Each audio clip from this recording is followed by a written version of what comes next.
as well coached as anybody in the National Football League, and on both sides of the ball and special teams. They're tough and aggressive and well-schooled. So we've got to make sure we have a good week of practice.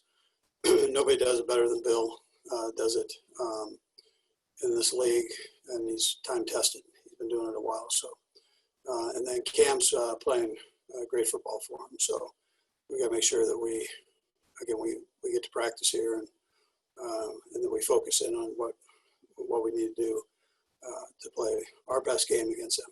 So with that, type here. Go first to Adam Teicher. Go ahead, Adam.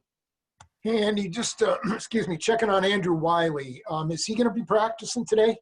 Yeah, he'll go through practice today. Let's go next to Todd Lebo. Go ahead, Todd.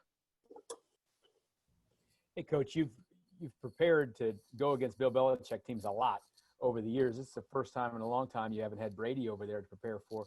You don't have a lot to look at. They didn't have exhibition games and stuff, but what do you think about the differences, or are there differences with the way their offense runs with Cam there compared to Tom, and what that challenge will be like?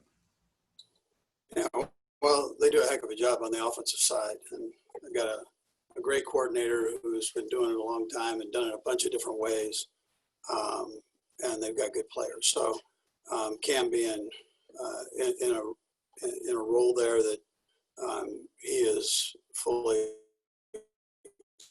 accepted, and I think he's enjoying. So he's doing a great job, and so that's we anticipate them being able to run the ball, but don't be fooled, because Cam can throw the ball too very well, and they mix it up and have the flexibility to do so. And then defensively, again, they're always very well coached, and their scheme is as sound as can be, and they do quite a few things out of it. Let's go next to Herbie. Go ahead, Herbie. Hey, Coach, good morning. Yeah, the team has a pretty good protocol system in place, and with what's going on in Tennessee right now, how much have you used that as a teaching moment to emphasize to the players and the staff the importance to adhere to the protocols? Yeah, well, and I'm not saying that they didn't. I mean, to the best of your ability, you have to do that. I mean, Braves was a good program there, and it's a pandemic, so I mean, things can happen, and he's working through those now. But you've got to take as many precautionary measures as you can, and try to stick with them. And then if something happens like that, then you've got to work through that. So we've all been coached up on it, and we're all trying to do the best we possibly can with it. So anyways, that's I hope that answers kind of what you need there. Go next to Taylor. Go ahead, Nate. Hey, Andy. I know we're getting Juan Thornhill today, and so I wanted to ask you about your safety play. Juan, Tyron, Tedrick, and Dan Sorensen played a lot on Monday night. You guys really haven't given up as many explosive plays as most defenses have in the league so far. Just what have you liked most about that secondary group that you have, particularly at the safety position? Listen, I think they have great communication, and David does a nice job of giving them indicators and things to work with, and then they talk and they watch tape and they spend the time to do that. Every week's a different challenge. It's no different this week. I mean, as a safety, you got to be on your A game. So it ends up being very important, whether you're covering the pass game or working with the run game. But they've taken each challenge so far and really tried to work it the best way they possibly can. And I think communication is a big part of it. Yeah. Let's go next to Pete Sweeney. Go ahead, Pete. Good morning, Coach. I've noticed Pat's been spreading it around maybe even a bit more than last year. I was curious, how have you seen maybe his strides through these 3 weeks in pre and post-snap processing?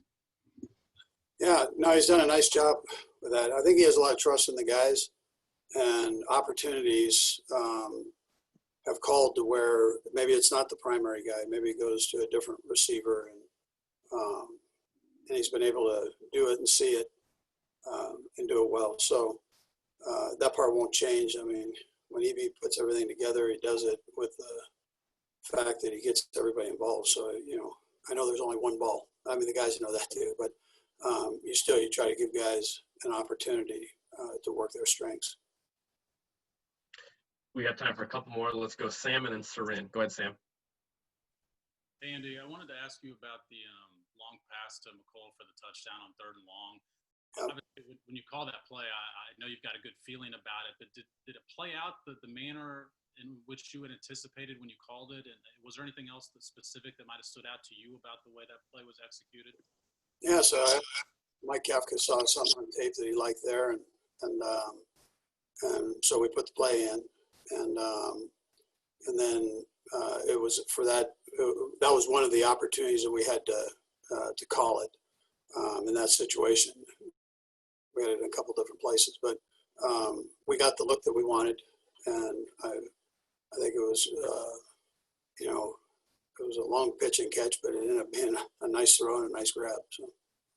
Let's go last to Sarin. Go ahead, Sarin. Coach, I know you guys have had a lot of different injuries over on the defensive side of the ball. Yet it's been a good year, right, for the defense. How much more of a scramble is there going on behind the scenes, because you've come in with guys down, and then it seems like somebody goes down, and important guys go down in the game as well, and yet there hasn't been really a drop off. I know Tyrann, talked about letting some scores in that first game late, and maybe that could be indicative. But for the most part, there's been kind of a fire drill over there at times, and yet there hasn't been any drop off. How much more is maybe going on behind the scenes than we see, since the results have been there? Yeah, so your normal things, Sarin, is you go through all the the walkthroughs, and you go through the installs and more walkthroughs, and then you practice, and so the guys have been diligent with it. The guys that have been backup players that are now playing have been diligent with making sure they learn the game plan. So easy it is for a relief pitcher just to kind of back off to we'll be fine. But these guys have actually jumped in and done it. And then I think Spags and David and Sam do a good job of rotating their guys back there and trying to get everybody in. A little bit that same thing, we do it with all the spots, but back there they've got all these combinations that they're using, so everybody kind of gets a piece of it and has to get in and work it. But I think that's helped, I guess, cutting it long story short. I mean, it's helped to work that way.